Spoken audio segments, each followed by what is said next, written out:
Hello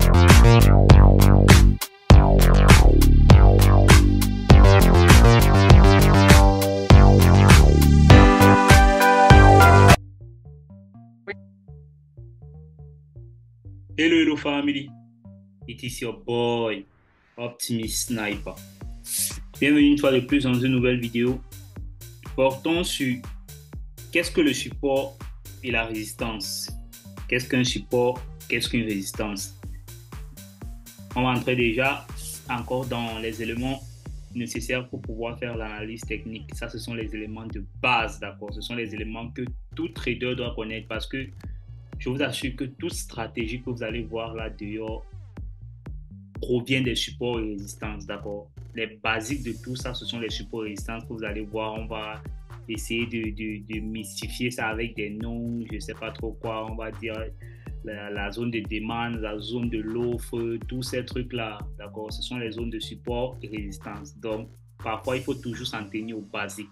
Donc, on va aborder les zones de support et résistance. Les supports et résistances sont l'un des concepts les plus utilisés en trading et l'un des concepts les plus anciens, d'accord? Curieusement, chacun semble avoir sa propre idée sur la manière de mesurer qu'est-ce qu'un support et qu'est-ce qu'une résistance, d'accord? Jetons un coup d'œil sur les bases, d'accord? Maintenant, on va voir ça un peu d'abord. Avant d'aborder ça sur le graphique, on va voir ça. Je vous explique ça de manière basique, ce que c'est, d'accord? Qu'est-ce qu'un support, qu'est-ce qu'une résistance? Ok, que je trouve... Ok, je prends ça comme ça. Vous voyez ça, ça, on prend ça, on prend ça, on prend ça, on prend ça. Ok, maintenant ce que vous devez savoir c'est quoi? Laissez-moi schématiser. Laissez-moi schématiser. Ce sont les parties du cours qui commencent à devenir très très importantes, d'accord? Ce sont les choses les plus faciles, mais ce sont les basiques très, très importants. Si vous ne savez pas repérer les zones de support et résistance, ça ne vaut même pas la peine de trader, d'accord? Il ne vaut surtout pas la peine parce que vous allez toujours être en train de trader les supports et résistances, même si votre mentor ou entre parenthèses, votre gourou utilise d'autres termes pour spécifier les zones de support et résistance, mais toujours est-il dit qu'il s'agira toujours de support et résistance. Ok. Pour ne pas écrire support et résistance chaque fois, S va définir support. On va prendre ça S comme support, d'accord? Pour ne pas être en train d'écrire support et résistance chaque fois. Donc, vous savez ici qu'il s'agit d'un support. Je mets ça là à 20. Ok. Il s'agit d'une zone de support ici. Donc, ici, je vais juste abréger S. Ici aussi, je vais abréger S.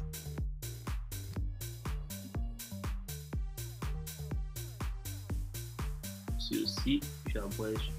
Non, il n'y a plus de support là. Ok. Pour les résistances, on va aller avec R. D'accord. Mettons ça en résistance. Résistance. Mettons ça ici à 20. Ça, ce sont les niveaux de résistance. D'accord. On va abréger ça ici avec un R majuscule. Ça avait un R majuscule. Ici aussi un R majuscule. Ok. Voilà. Maintenant, qu'est-ce qu'on peut faire? Si vous jetez un coup d'œil là, regardez le schéma que je viens de vous faire ci-dessous. Comme vous pouvez le constater, cette tendance est en zigzag, non? Vous voyez les tendances en zigzag là, d'accord? C'est en train de progresser, non? Ça, c'est la matérialisation d'un marché haussier, d'accord? D'une tendance haussière dans le marché. C'est la matérialisation d'une tendance haussière, d'accord? Une tendance qui est en train d'aller vers le haut, comme vous pouvez voir. Vous voyez que la tendance est en train d'aller vers le haut, non?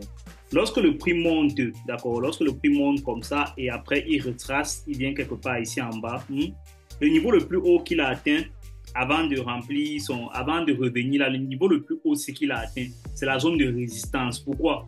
Parce que c'est la zone où le prix a été bloqué, d'accord, où le prix n'a plus assez de force pour pouvoir monter. C'est pour ça qu'on appelle ça résistance, d'accord, parce que le prix résiste à pouvoir franchir cette zone, d'accord. Maintenant, le niveau de résistance indique juste un niveau où il y a un excédent de vendeurs, d'accord. C'est la zone où les vendeurs entre beaucoup, d'accord, entre dans le marché. C'est la zone où il y a un excédent de vendeurs. Maintenant, les niveaux de support, par contre, indiquent les zones où il y a un excédent d'acheteurs, d'accord? On appelle ça support, pourquoi? Parce que lorsque le prix est en train de retracer comme ça, là, ça supporte le prix, d'accord? Ça maintient le prix pour pouvoir le pousser encore vers le haut. Ok, régulièrement, à mes élèves, régulièrement, je prends la zone de support comme le sol est en fait, d'accord? La zone de support est régulièrement comme le sol, d'accord? Ça vous supporte, ça vous supporte. Et la zone de résistance, régulièrement, moi, je prends ça comme le ciel, d'accord? C'est la zone qui est située toujours en haut de nous. Donc, quand on fait office au support, on parle de ce qui est en bas et quand on fait office à la résistance, on parle de ce qui est en haut, d'accord? Vous retenez ça comme ça, aussi simple que ça, d'accord? Et la zone de support fait office à la zone où il y a un excédent de vendeurs, d'accord? C'est très simple, non? De la manière la plus élémentaire, voici comment les supports résistants sont normalement matérialisés. Et vous devez aussi retenir que quoi? Ça veut dire que, ceci étant dit, comme je vous ai expliqué comme ça veut dire que toutefois que le prix sera dans une zone de support, on aura tendance à voir les acheteurs, d'accord? Vous allez suivre régulièrement, on va vous dire qu'on achète le support et on vend la résistance, d'accord? Vous allez suivre ça régulièrement dans certains coachings vont vous dire ça. On achète le support, on vend la résistance. Ça veut dire, toutefois que le prix va se retrouver dans une zone de support, les ordres qui vont régulièrement se matérialiser, ce sont les ordres d'achat, d'accord? Parce que le prix va être supporté. Donc, ce qu'on attend matérialisement de manière technique, c'est que le prix soit renvoyé vers le haut. Donc, il y aura les acheteurs. Plutôt dans une zone de résistance, on attend que le prix soit renvoyé vers le bas. Donc, il y aura les vendeurs. Donc, on achète une zone de résistance et on vend une zone de support. Maintenant, s'il arrive que la zone de résistance est franchie, par exemple, je prends ça comme ça. Je prends ça là comme une zone de résistance, d'accord? Je prends ça là comme une zone de résistance. S'il arrive que, par exemple, vous voyez, le prix vient dans cette zone-ci de résistance, d'accord, il franchit la zone de résistance, il va revenir maintenant être testé comme quoi? Comme zone de support, non? Et ainsi de suite, d'accord? Toutefois qu'une zone de résistance est franchie, elle revient être testée comme zone de résistance, d'accord? Donc, vous retenez que une résistance qui est violée vers le haut devient une zone de support. Et une zone de support qui est violée vers le bas, c'est inversement aussi, c'est la même chose, d'accord, pour la zone de support. Si une zone de support est violée vers le bas, elle devient une zone de résistance, d'accord? Si une zone de support est violée vers le bas, si vous voyez le prix vient vers la zone de support, il traverse la zone de support, il va devenir la zone de résistance, d'accord? Il devient une zone de résistance. C'est ça, non? Voilà comment le prix se comporte. Et régulièrement, le mouvement, si on appelle ça un mouvement de pullback, d'accord? Une fois que la zone de résistance a été franchie, vous devez attendre un pullback pour que le support qui a été franchi, la résistance qui a été franchie devienne une zone de support. Vous allez voir ça. On va bien détailler ça avec la suite, donc ne vous inquiétez pas. Donc, vous allez acheter le prix aussi. Lorsque la zone de résistance va être franchie, vous allez acheter le prix, puisqu'il va revenir être testé comme une zone de support. Et lorsque la zone de support va être franchie, vous allez vendre le prix, puisqu'elle va venir être testée comme une zone de résistance. C'est ça, non? C'est simple. C'est simple que possible. Ok, une chose à retenir est que les niveaux de support et de résistance ne sont pas des chiffres exacts, d'accord? Quand vous allez voir, je vais vous matérialiser ça dans le prix, ce ne sont pas des chiffres exacts. Souvent, vous verrez un niveau de support ou un niveau de résistance qui semble être cassé.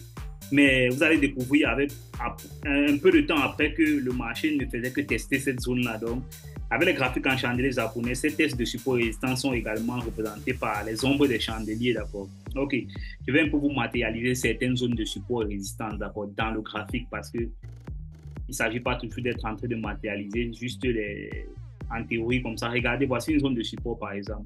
Je vais matérialiser toutes les zones de support en vert. Et vous regardez encore ici. Si vous voyez ici, vous allez voir depuis. Vous voyez ici, quand on parle de zone de support et résistance, c'est un niveau où les bougies n'arrivent pas, les bougies et les mèches n'arrivent pas à clôturer plus bas, d'accord? Ça veut dire que c'est un niveau où plusieurs bougies clôturent au même endroit. Quand vous voyez là, c'est clair à voir ici, là, non? Regardez.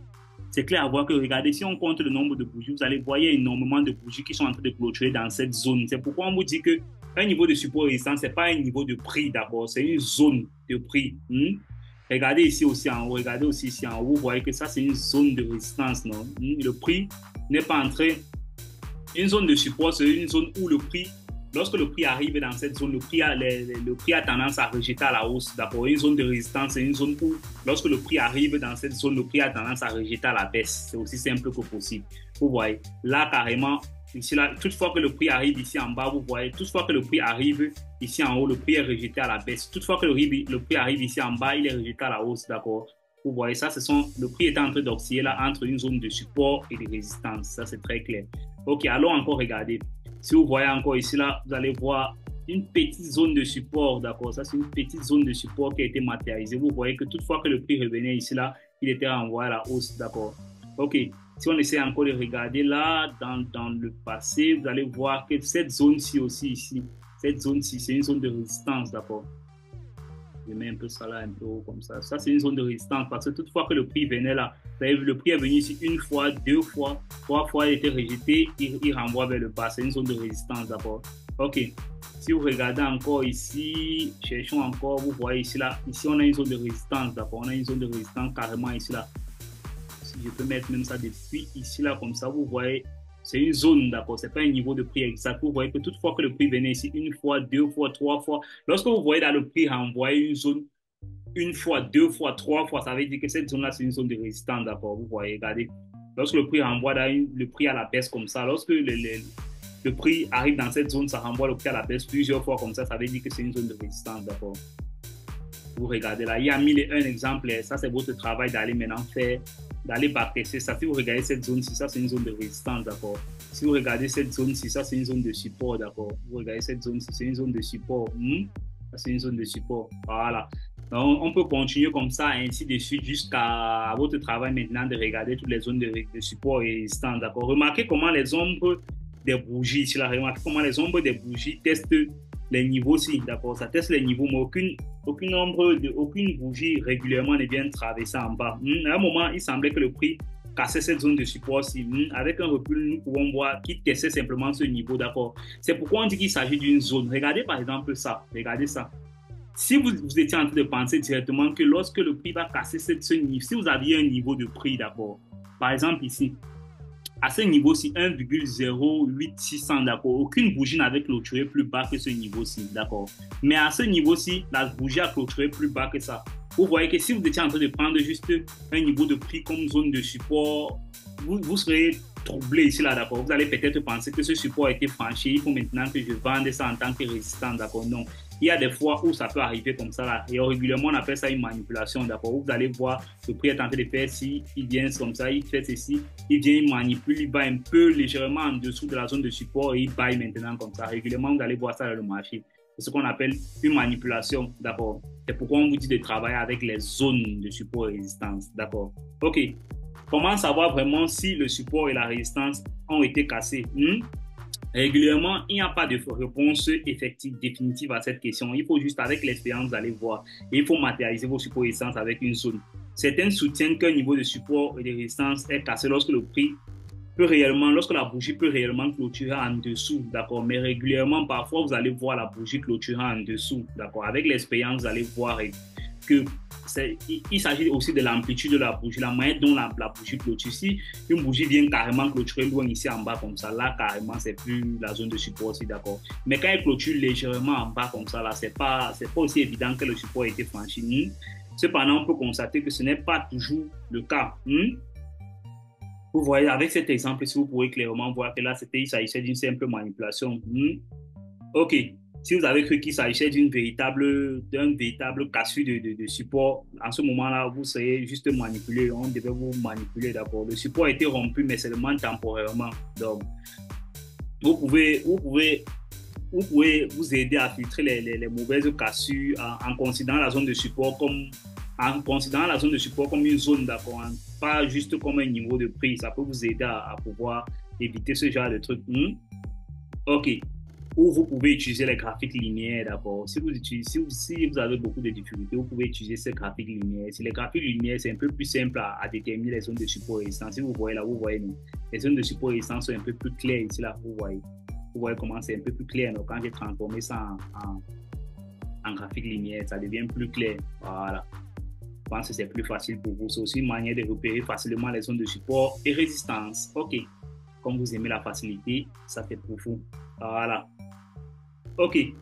La raison pour laquelle le graphique linéaire vient, c'est que les graphiques linéaires ne vous montrent que le cours de clôture, d'accord, tandis que les chandeliers japonais ajoutent les hauts et les bas et les extrémités de chaque bougie, d'accord. Ces hauts et ces bas peuvent être trompeurs à certains moments. Donc, ils ne sont souvent pas des réactions instinctives du marché. C'est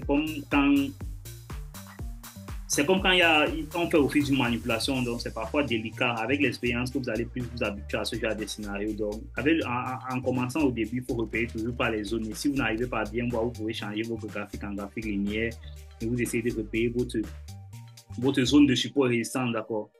Maintenant, autre information intéressante sur les zones de support résistance, d'accord? Lorsque le prix traverse une résistance, cette résistance pourrait devenir un support, d'accord? Ça, c'est ce que je venais de vous dire ici, là. Ça, c'est une information à noter, c'est très important. Lorsqu'une zone de résistance est franchie, elle devient une zone de support. Inversement, lorsqu'une zone de support est franchie, lorsqu'elle revient à être testée, je vous dis ça, lorsqu'elle revient à être testée, ça veut dire lorsqu'une résistance, par exemple, comme ça c'était une zone de résistance, le prix vient et franchit ça. Lorsqu'il revient à être testé comme ça, là, ça c'est important hein, parce que tant qu'il n'est pas testé, c'est quand il reteste comme ça que ça confirme que c'est devenu une zone de support, d'accord? Quand il teste comme ça et que le prix réagisse comme ça confirme. Ok.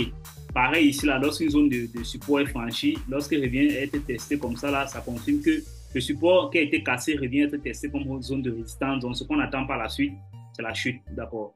Pour voir alors que ici, là, les zones de support et de résistance sont les éléments techniques qui entrent dans la technique pour repérer si une tendance va être haussière ou baissière. Non, parce que puisque si on arrive dans une zone de support, vous savez que le prix va fortement monter. D'accord, il y a de bonnes probabilités que le prix monte. D'accord, et si on arrive dans une zone de résistance, il y a de bonnes probabilités que le prix baisse. Maintenant, avec la suite, vous allez comprendre que ce n'est pas obligé que le prix arrive dans une zone de résistance et qu'il baisse. D'accord. Il y a des fois où la zone de résistance est franchie et il y a des fois où la zone de support est franchie. D'accord. C'est pas, la zone de support et résistance n'est pas un niveau qui va bloquer le prix automatiquement. Non. C'est juste un niveau où il y a la possibilité. Déjà, en trading, on parle toujours de possibilité, de probabilité. D'accord. OK.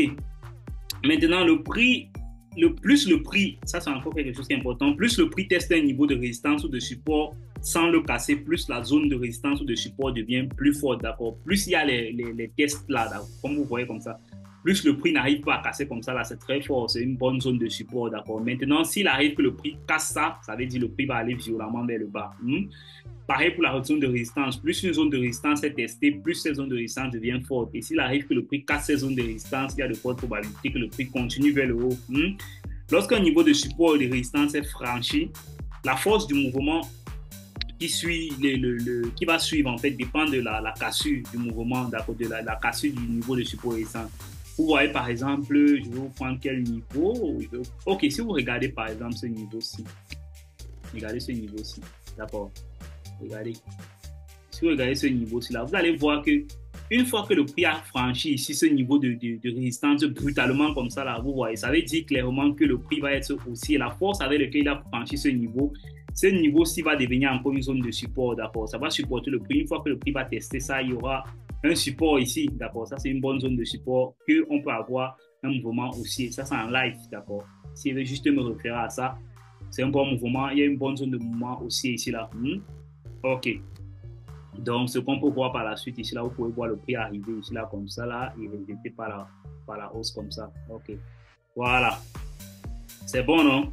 Là, maintenant, c'est encore très facile, mais vous allez voir par la suite que c'est pas juste de ça qu'il s'agit. D'accord. Les zones de support et résistance vont vous aider, mais elles vont être jumelées à plusieurs choses, ce qu'on appelle l'aspect fondamental aussi et l'aspect du sentiment. D'accord. Vous n'allez pas juste vous fier juste au niveau de support et résistance comme ça.